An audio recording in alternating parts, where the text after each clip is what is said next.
Dans cette troisième vidéo, nous allons voir ce qu'est la bisectrice d'un angle. Normalement, tu as déjà croisé ce mot-là en sixième. Si tu as oublié, on va rappeler la définition. La bisectrice d'un angle, c'est une droite qui passe par le sommet de cet angle et qui le partage en deux angles, en deux nouveaux angles de même mesure.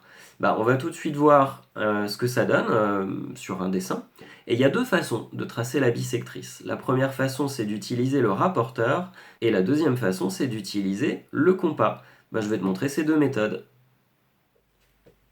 J'ai tracé un angle au hasard. Tu vois que cet angle, il est plus petit qu'un angle droit, hein. Il s'agit donc d'un angle aigu. On va juste simplement mesurer cet angle. Donc, je vais un petit peu plus vite que précédemment, hein, parce que maintenant, normalement, tu sais faire. Voilà, je vois que ça me fait 44 degrés, ici. J'ai 44 degrés. J'ai juste à faire une division par 2. 44 divisé par 2, ça fait 22 degrés. Et je vais utiliser ce 22 degrés maintenant en reposant le rapporteur au même endroit exactement. Voilà. Donc ça fait bien ici toujours 44. Et bien je vais marquer le 22 degrés. Donc le 22 est ici. Hop. Voilà. Et je sais que ce petit trait que je viens de faire là marque bien pile le milieu, disons, des 44 degrés qu'on avait mesurés au départ. Voilà, je n'ai plus qu'à relier avec le sommet. Je sais que ici, j'ai 22 degrés. Et je sais que ici aussi, j'ai 22 degrés. On peut soit réécrire 22, soit mettre, tu sais faire ça, un petit codage pour montrer que les angles sont égaux. Et tu notes pour finir que ceci est la bisectrice de l'angle. Pour cette deuxième façon de faire, on va utiliser le compas. Pourquoi? Parce que le rapporteur, c'est pas un outil facile à utiliser, donc si on peut éviter, faisons-le. Je te montre sans trop expliquer comment ça fonctionne, et tu n'as qu'à refaire la même chose. J'ai de nouveau fait un angle ici qui est un angle aigu, puisqu'il est plus petit qu'un angle droit. Il va falloir planter sur le sommet et ouvrir le compas, mais vraiment comme tu veux. Donc j'ouvre de ça, mais cette fois-ci, j'y touche plus. À l'ouverture du compas, je vais garder la même ouverture. Je fais un petit arc de cercle d'un côté, et donc avec la même ouverture, un arc de cercle de l'autre côté. J'obtiens deux points d'intersection ici, au niveau des côtés de l'angle. Je recommence. Je plante sur la première intersection, je plante sur la deuxième intersection, et je refais des arcs de cercle. Et on voit que les deux arcs de cercle ici se croisent. Et bien à l'endroit où ça se croise, c'est un point de la bisectrice. Je n'ai plus qu'à relier. Voilà, je positionne bien la règle et je relie avec le sommet S. Je sais que là, c'est la bisectrice de l'angle. On peut mettre le codage. Donc ici, je ne sais pas combien fait cet angle-là, mais je sais que celui-ci a exactement le même nombre de degrés.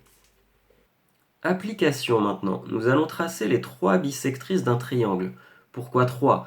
Parce que dans un triangle, il y a trois angles, donc forcément, on va pouvoir faire trois bisectrices. Il se passe quelque chose d'un peu particulier quand on trace les trois bisectrices, et c'est ce que nous allons voir maintenant sur un dessin. Je commence au niveau du B, un arc de cercle, un autre arc de cercle. Je m'appuie sur les intersections que je viens de faire pour avoir une nouvelle intersection au niveau des deux nouveaux arcs de cercle. Et je sais que il me suffit maintenant de relier avec le sommet B pour avoir la première bisectrice. Voilà, celle-ci, c'est la bisectrice de l'angle qui se trouve en B. Je peux déjà coder pour dire que les angles de chaque côté sont égaux. Je recommence maintenant, je me place au niveau du C, ici. Une intersection, une autre intersection. Je me replace ici à l'endroit des intersections pour refaire des nouveaux arcs de cercle, comme ceci. Et là où mes deux arcs de cercle se croisent, je sais que c'est là que va passer la bisectrice de l'angle C. Et voilà, je la code. Ici, nous avons le même angle obligatoirement que ici. Il me reste une dernière bisectrice à faire, c'est celle au niveau du sommet A. Je plante en A, je fais un premier arc de cercle, un deuxième arc de cercle sur chacun des deux côtés, et je vais replanter ici sur les intersections. Voilà. Alors il commence à y avoir des traits de compas un petit peu partout, donc il faut faire attention à ne pas se tromper. Je sais pas si on voit bien, mais mes deux arcs de cercle, c'est celui-ci et celui-ci. L'intersection se trouve donc là. Je n'ai plus qu'à relier avec le point A, ici. Et si je prolonge un petit peu, je remarque maintenant quelque chose. C'est que tu vois, les trois bissectrices ici se croisent en un seul et même point. Ce point-là. Eh bien, ce point-là s'appelle le point de concours. Bizarre comme mot. Qu'est-ce que ça veut dire le point de concours? Ça veut dire que les trois bissectrices, tu peux écrire ça, les trois bissectrices sont concurrentes. Tout simplement, ça veut dire qu'elles se croisent en un seul et même point d'intersection. Il n'y a qu'un seul point d'intersection. Quand trois droites se croisent, de façon générale, c'est comme ça, et il y a 1, 2, 3 points d'intersection. Là, on dit que ces trois droites-là sont séquentes. Mais si tu as trois droites qui se croisent de cette façon-là, avec vraiment un seul point d'intersection, là, on dira bien qu'elles sont concurrentes. Là, les droites sont séquentes. Là, les droites sont concurrentes. Et bien c'est bien le cas pour les trois bissectrices. On dit que les trois bissectrices d'un triangle sont concurrentes.